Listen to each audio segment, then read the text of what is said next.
we are discussing about this mostly the dispersion of pollutants in the atmosphere, and particularly today we will discuss about a very popular model which is used throughout the world, and in very research establishments, many research establishments where this the dispersion models of dust and other things are generally carried out. So we will see that in this lecture today how this distribution or the dispersion model is worked out, and what are its assumptions. As we know that any kind of model should have to have some kind of assumptions. We will also greatly in detail discuss about the assumptions that essentially are linked with a model, air pollution model similar to Gaussian plume distribution here. So we begin with the mostly there are few important things that we would just begin to discuss with before we actually come to this model. The first and foremost important thing here is the relationship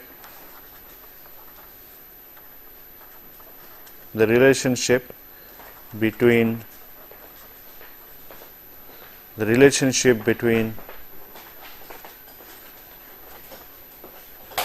the height and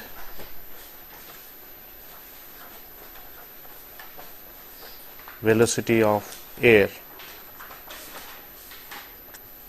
The relationship between the height and the velocity of air. See here, this is what would be quite important for all of us. See, if you are just trying to understand the situation, mostly all our velocity measurements, air velocity measurements, are essentially at the ground level. Say at a height, almost at most of the times at a height within 10 meters from the surface of the earth. So in such cases it is necessary to sometimes estimate what is the velocity at this height, at a particular height from the surface. In such a case we can use this a power function which explains which is explained like this, which is u1 u2 is equal to z1 divided by z2 whole to the power p. Now here u1 and u2, u1 is equal and u1 is equal to u1 and u2, if you can write it like this together, wind speed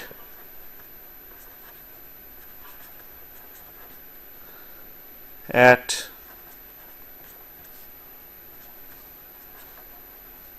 higher and lower elevation respectively,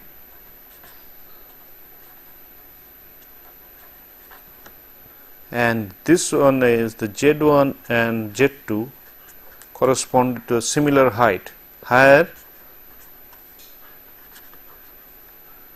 and lower elevation. P, a dimensionless parameter,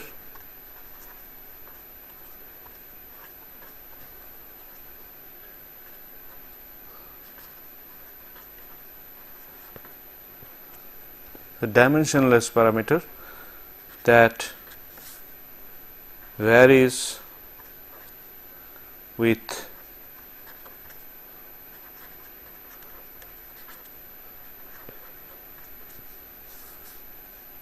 stability. That varies with atmospheric stability.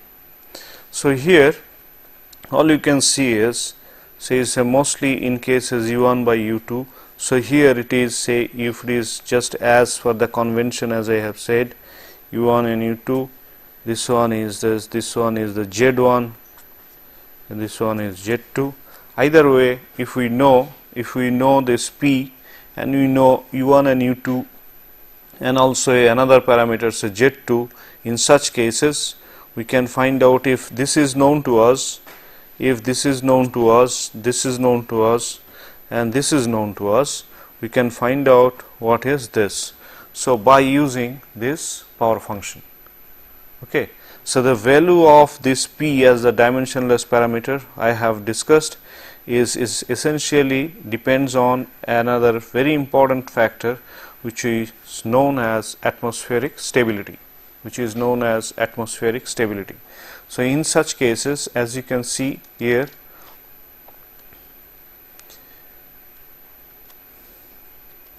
so there is the value of P. You can just understand this. There is the value of P. Say P, if we can start a discussion on P, the more stable, remember this, the more stable the atmosphere, remember when we are saying that more stable the atmosphere, we are not saying that there is absolutely no air velocity and there is no such situation, as if not to explain. It should not convey a meaning whereby it states that the wind velocity is 0. It does not mean stability as such. That stability means, there is less turbulence, there would be more of air velocity, can be consistent air velocity. If we can consider that is a stable atmosphere.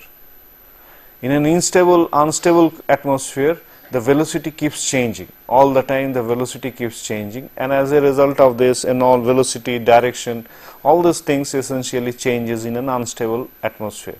So, in no way it should convey a meaning that a stable atmosphere means everything is standstill. So, the more stable the atmosphere, the higher the wind speed,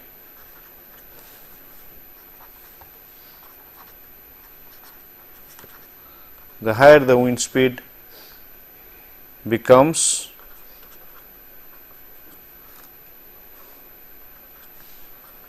as the elevation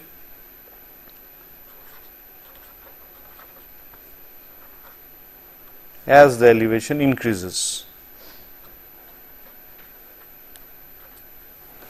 and so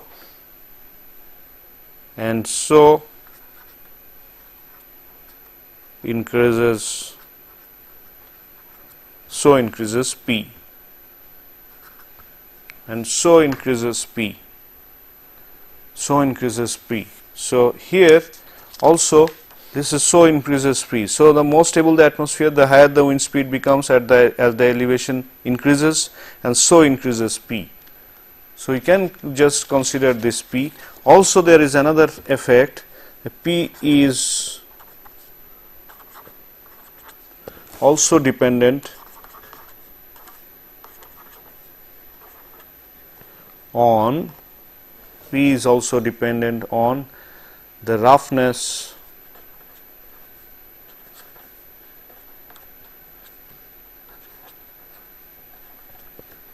of the terrain.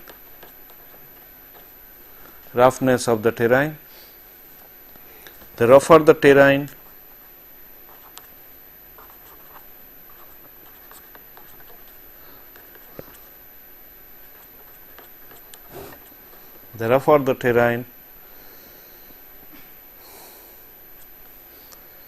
the more the wind speed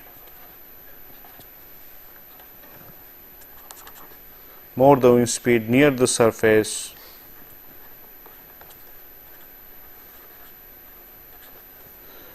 will differ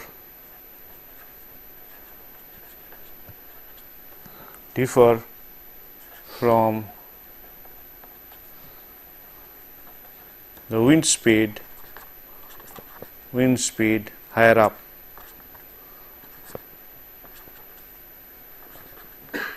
So, it says this would can see here, just to explain this, the rougher the terrain, the more the wind speed near the surface will differ from the wind speed higher up. So there would be, there is be greater amount of uncertainty, there would be more uncertainty,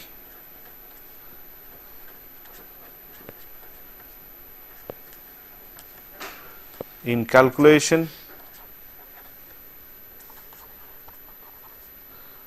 as well as increased value due to the roughness of the terrain.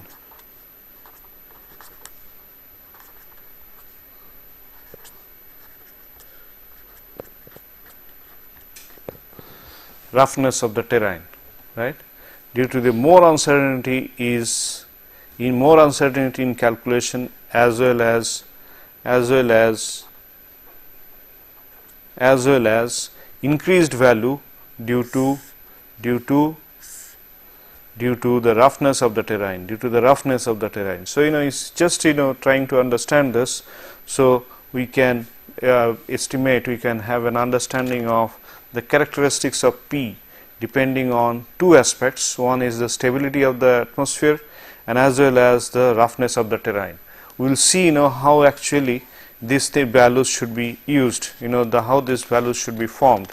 So if it is just to explain it here, why I have come with this expression here, this power function here, is only to suggest one thing, that in many cases in the calculation of the upper velocity at a height, say at few hundred meters, about few hundred meters, if the velocity at the ground level is given, we can estimate the velocity at a higher level.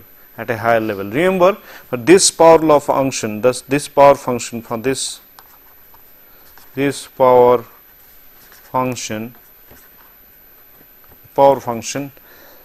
holds true for few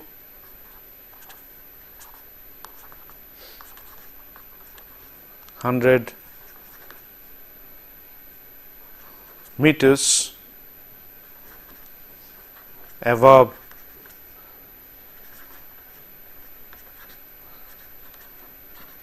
the ground level. So this is another important thing, is that it can be wherever we are using this, we must use this, that between 0 to say about 300 meters. So this 300 meters is what is we should, more than that, remember, more than that, this power law function does not hold good after say 300 meters, or more or less after 300 meters. So but at the same time, as it is going up 300 meters, with the calculation of this P becomes increasingly difficult, and more than that, it should not be applicable. But this will suffice our purpose. You will understand now. This is another important aspect, is the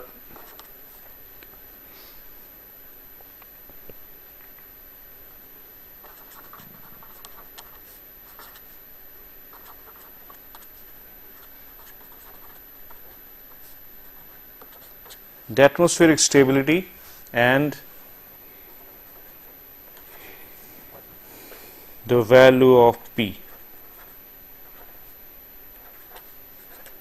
Atmospheric stability and the value of P. I will come back to this atmospheric stability. So we will further, in a more descriptive manner, we will explain this. We will understand the stability. This is what is stability class.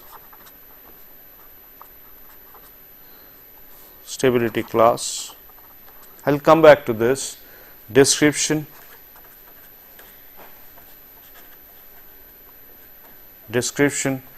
and the P and comments.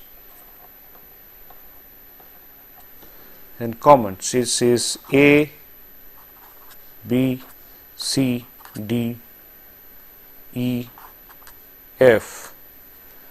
This is a stability class. I will come back again, as I have said, to discuss about this A, B, C, D, E, F, which it means is very unstable,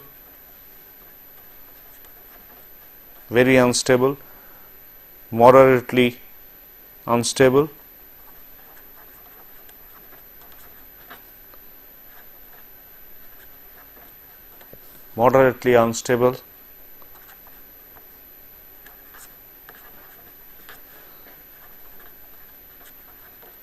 This can be physically understood as well. I mean, it is not neutral,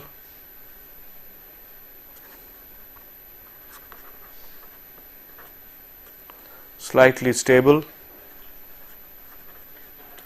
stable.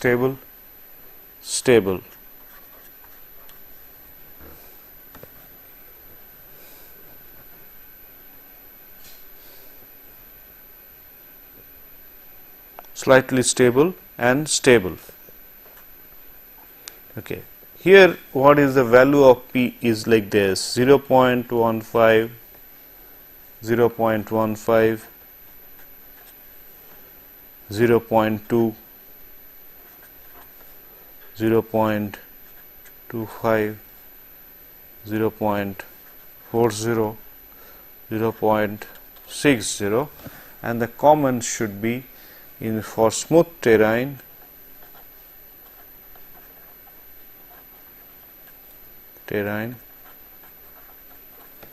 smooth terrain, multiply P by 0.6. So, just to interestingly, for smooth terrain multiply by 0.6. See, this is a reducing factor. You can see this. This is a reducing factor for smooth terrain.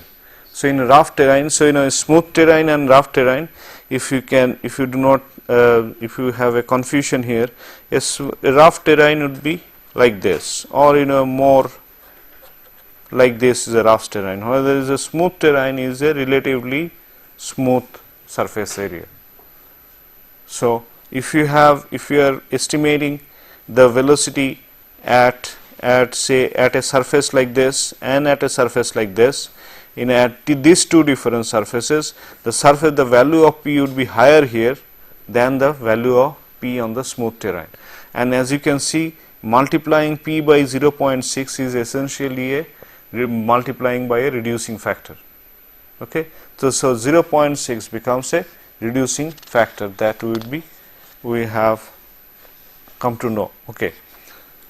Now here just this is what from next we will try to understand on what basis this the dispersion of this the dispersion of the pollutants take place.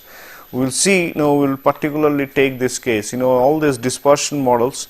This is in the mostly all this we will consider this as smokestack plumes,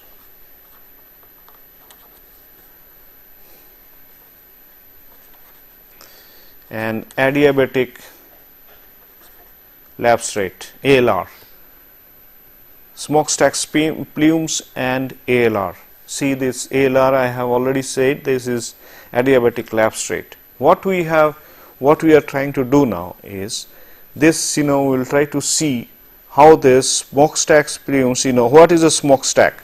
See, you have seen, in a power plant, in small plants, small foundry shops, you have found that, you would observe that, there are smokestacks through which the smoke comes out.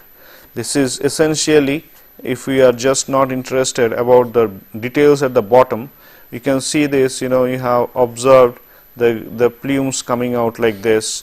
These are called smokestacks. This is where through which the plume generally comes out. So they come out of different shapes. This is come out for different shape. So these are the smokestacks. So this is a smokestack.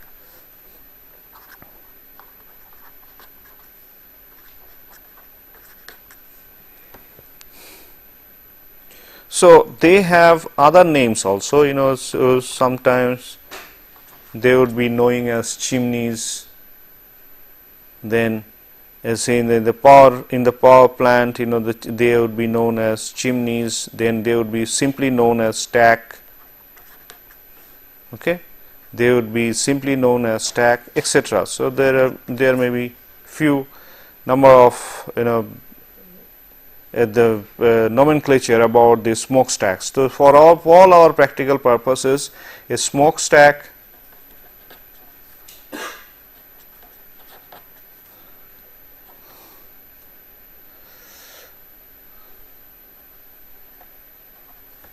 is a relatively tall construction in the form of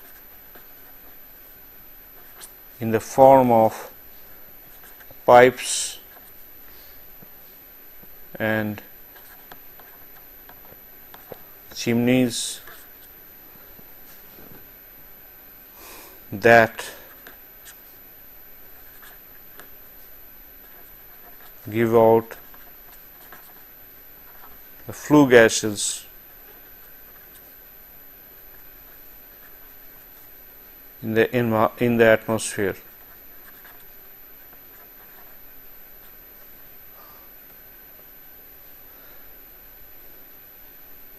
Though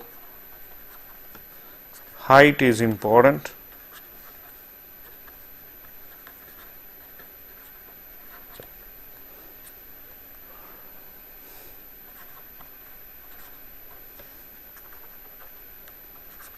discharge efficiency may go down. Discharge efficiency may go down, right? Though height is important, discharge efficiency may go down due to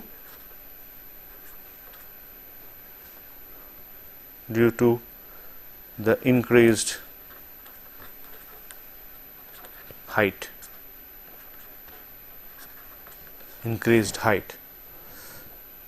Though height is important, discharge efficiency may go down due to increased height. So height is important. We will explain, you know, why height is important. Why height is in. This is called a smokestack, and this adiabatic.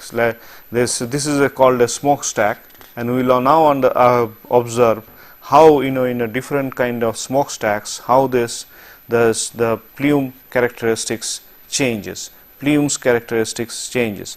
A plume is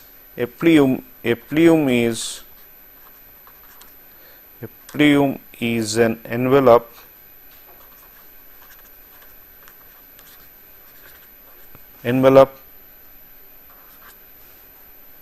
of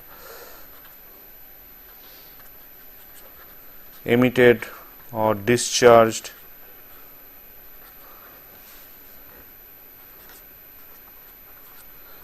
gases like CO2, SO2 and SPM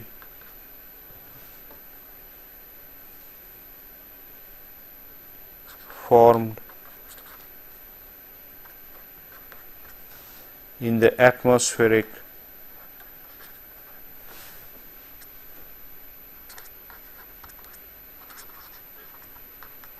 column.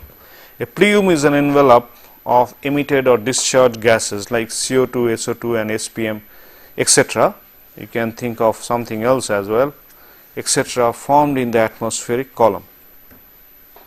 A plume is an envelope of emitted discharged gases like CO2, SO2 and SPM, etc. formed in the atmospheric column. We'll come back to this word envelope. I mean, in the course of the lecture. So here, as we further go on to this, as I have said, this is the relationship that we generally observe. See here, the plot that I make here is something like this, you know, where you can see this.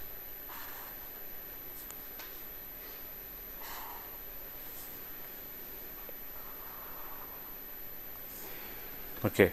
Here what we is that there are two plots here. As you can see this, we would make two plots. Say this is what is adiabatic lapse rate. This is considered this to be, say this considered this to be adiabatic lapse rate. This is would be this is the adiabatic lapse rate curve,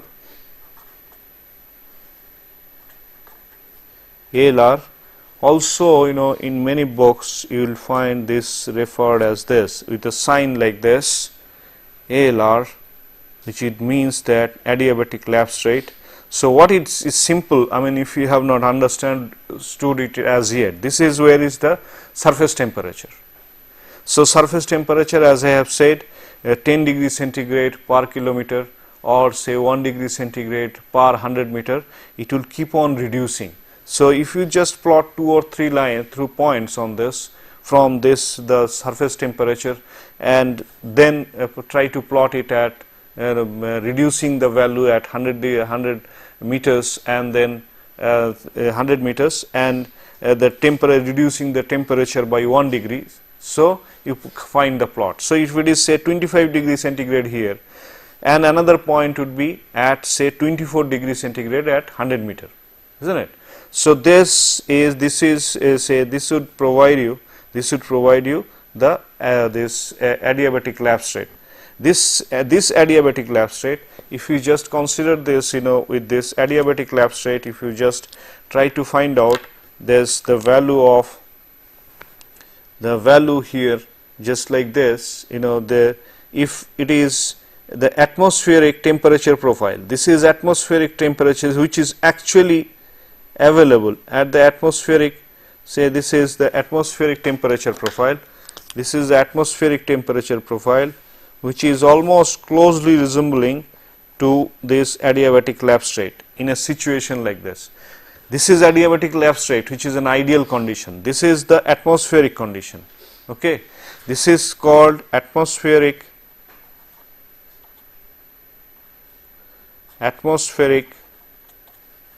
temperature profile. Atmospheric temperature profile. If this is so, we can find the plume model that we can observe here. The plume would show a characteristic like this. The plume would show, irrespective of the height of the stack, it would show a characteristics of the plume would be like this. It would be like this, forming a clearly distributed pattern of, you see this one would be, there would be some changes in this. So but this would be, according to this one, is along the center line, it would be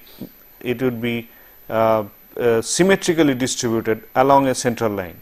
This is central line. Okay, this is the distributed along the central line. This particularly would be in a situation like this is known as coning. This is known as coning.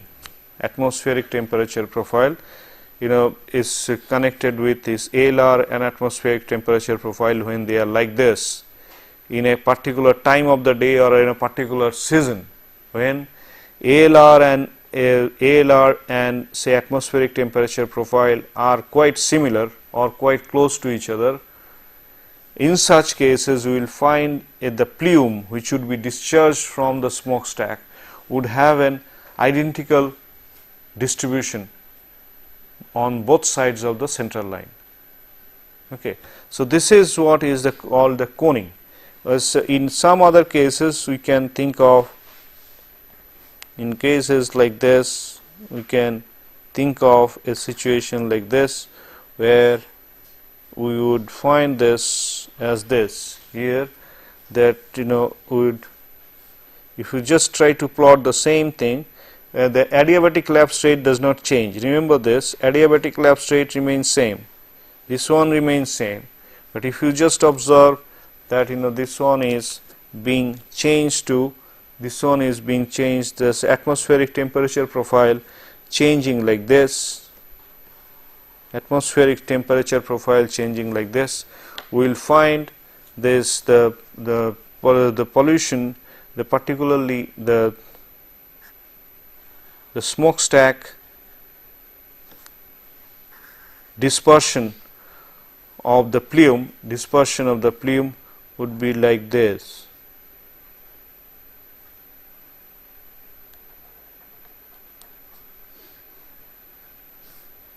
So we will observe this to be quite similar to this.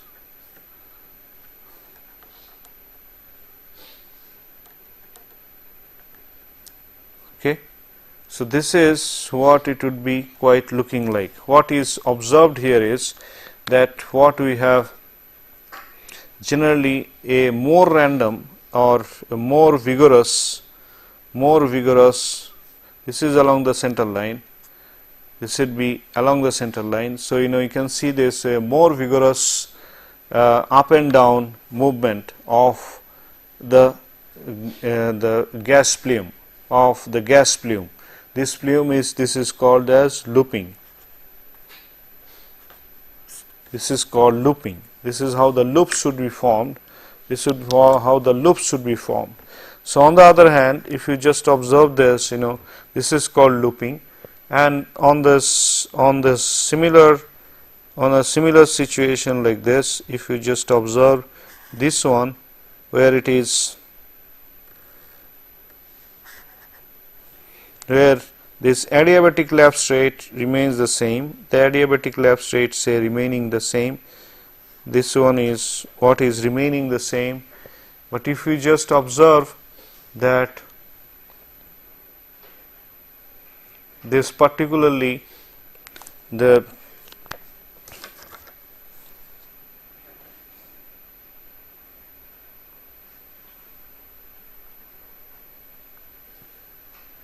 sorry, just 1 minute. At surface temperature, at the both should be meeting at a one point. This is, let me cancel this figure. We're just trying to observe this. This is surface temperature in both the cases should be same, isn't it? So we would start by, if we just make this, somewhere in the middle, say here, this is the adiabatic lapse rate remains the same. This is the adiabatic lapse rate, and if you just observe that this atmospheric temperature profile, the atmospheric temperature profile to be quite like this, you can see a interesting change here is it is decreasing here, it is increasing here. So the temperature, if there are the difference is that this one is the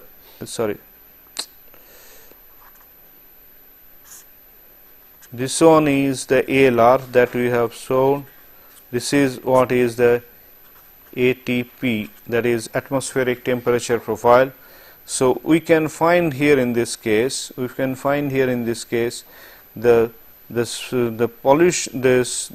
plume would have a characteristic which is close to this. What is happening here is this should be in a situation like this. There would be a relative a sort of compression from both from the up and as well from the below. So this one is known as fanning.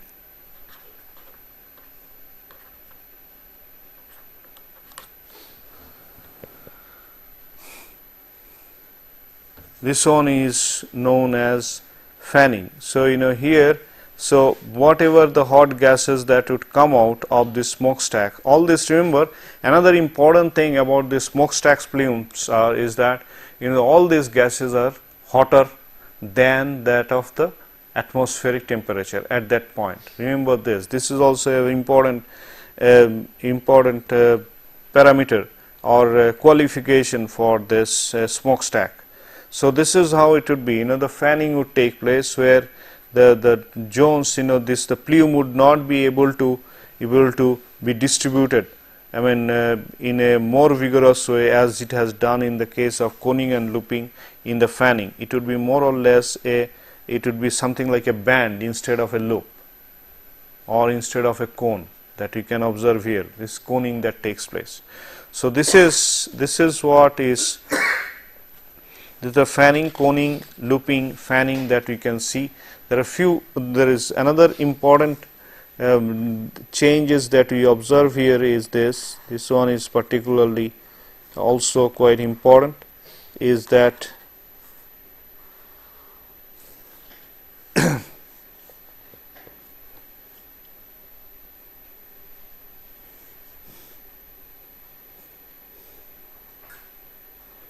this is, as I have already said, this is ALR, as we will find out like this, the ALR as you would say. And here on the other hand, this one is interestingly, see this atmospheric temperature profile here is like this. It is almost following, is quite closely following this adiabatic lapse rate, but then again at a certain altitude it changes course and it goes like this. In such a situation, if we observe here the plume, this, you know, the stack at this point of time, at this place, if you see this stack here at this height, what we observe here is that, you know, this the plume pattern would be like this. It would be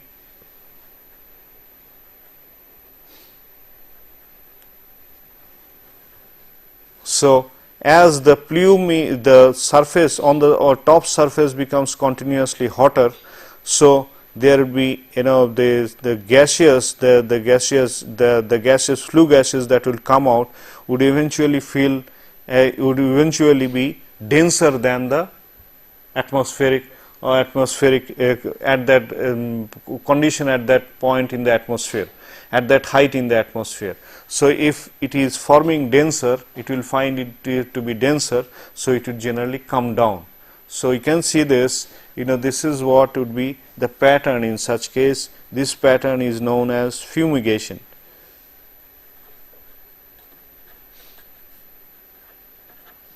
This pattern is known as fumigation.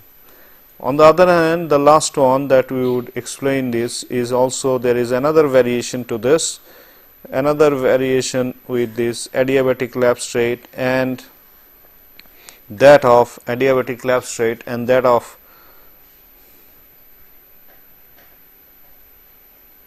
the atmospheric temperature profile. We can observe is if this is the case, and say that we can observe it like this, we can find it like this. Here in such cases we would observe this to be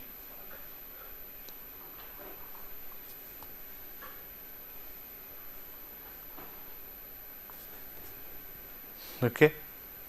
If this is just the other way around, you can see this, whereas here it was, if you just see from the former, this one is, it has actually, I mean, if I just change this plot here, it has actually, on the other hand, here the temperature profile is like this, here it has changed like this.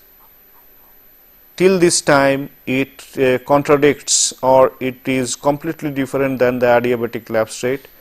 It is an increasing curve, and on the other hand, as it comes to a stack height, it is essentially changing, and where it begins to follow the adiabatic lapse rate, right.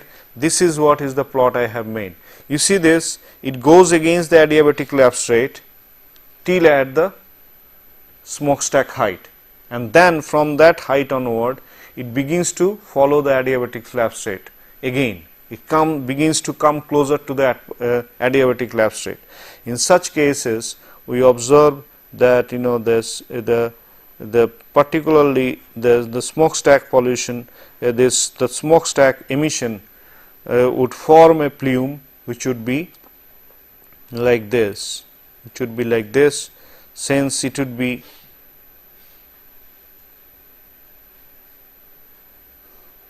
since it would be just the other way around, it will find lighter.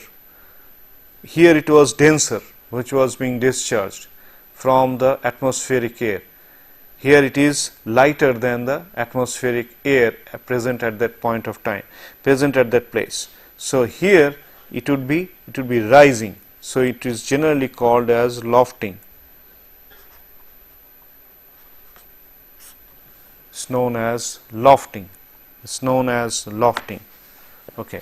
Now, having to say this, these are the typical characteristics that we observe in cases like the dispersion of this air pollutants across from emanating from a smokestack, emanating from a say the power plant discharges that you observe. Next time when you take a travel, wherever you find a power plant, you start to observe how these plumes actually behave.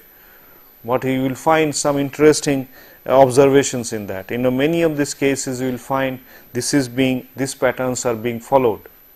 These patterns are being followed. So what we begin to say from this now onwards is that as we can find out, we have found out that the different profiles that it would have.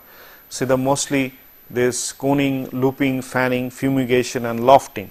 So having to understood from here that we can go into the Gaussian plume distribution model, which goes like this.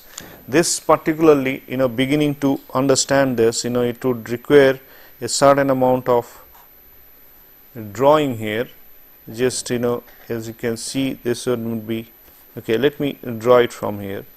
This is what is is smokestack.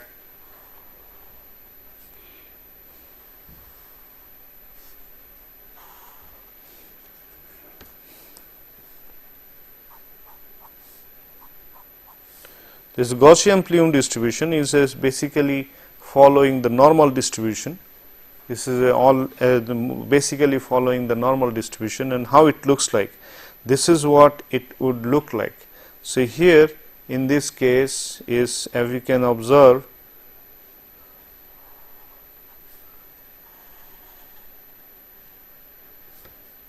okay, this should be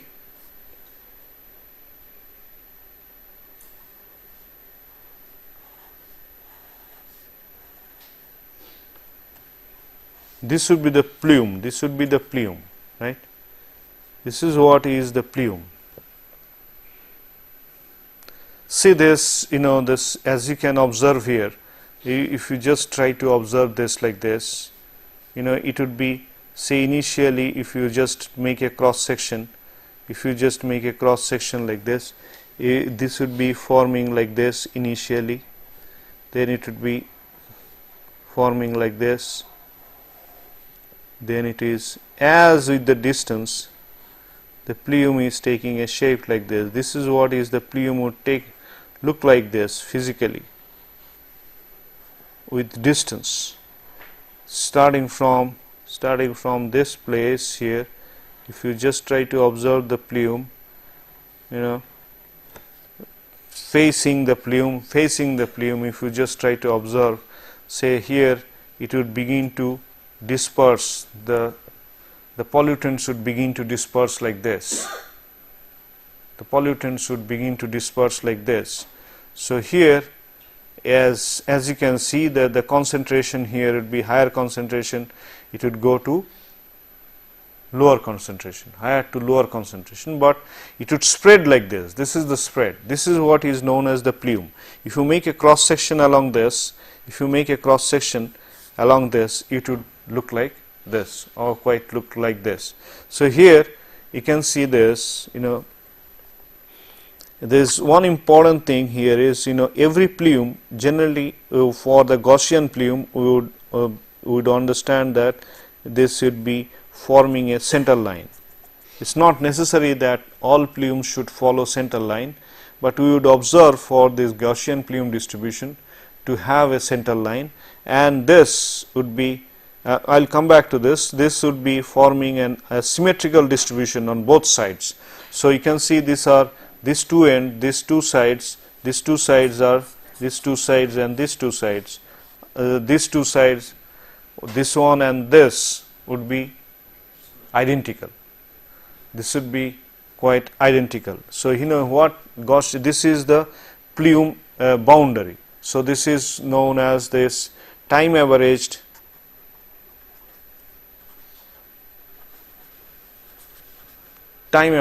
plume envelope. Time averaged plume envelope. Time averaged plume, but instantaneous plume would be like this. Instantaneous plume would not be quite like this. The instantaneous plume would be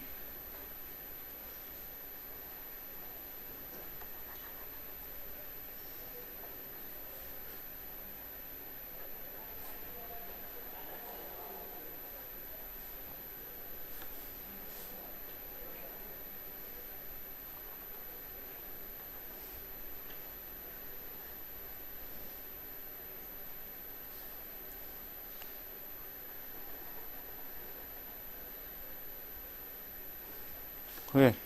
Instantaneous plume would be quite like this. It would begin to spread.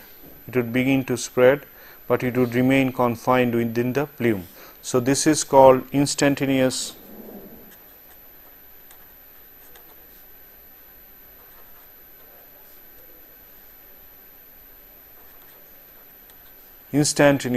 plume boundary.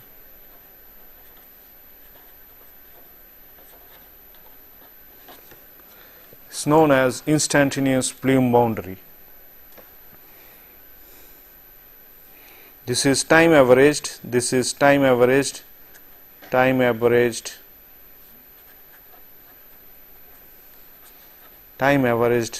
center line.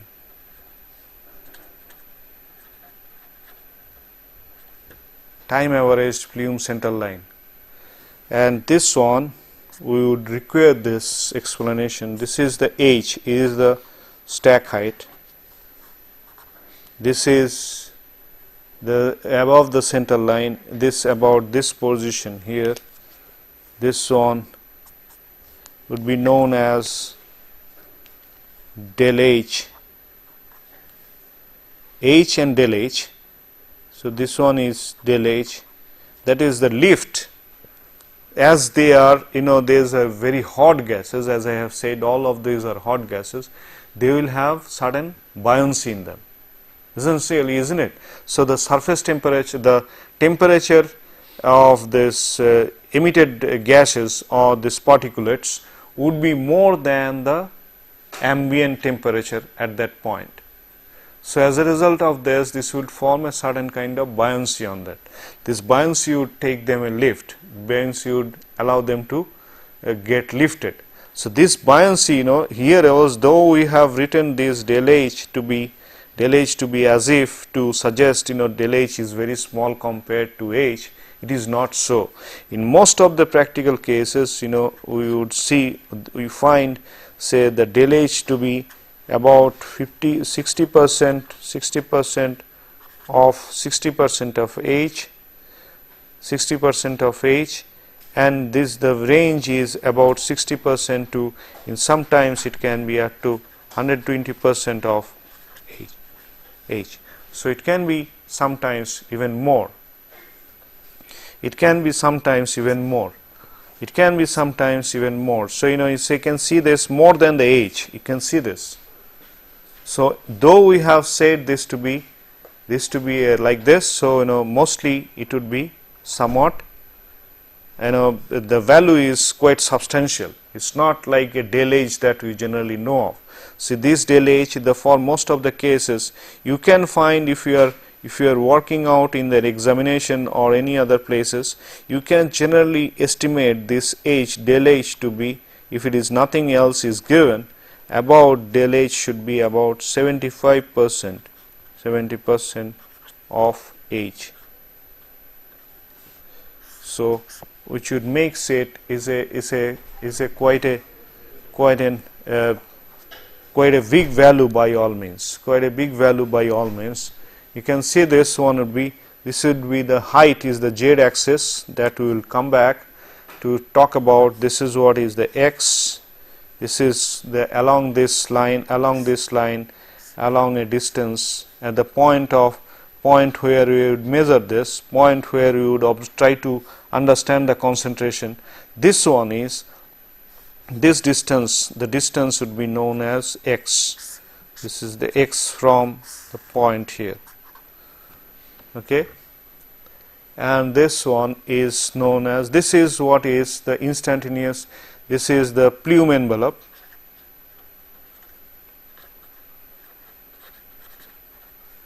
This plume envelope under Gaussian plume dispersion model will have certain assumptions. We will talk about that in the next class. Okay, right.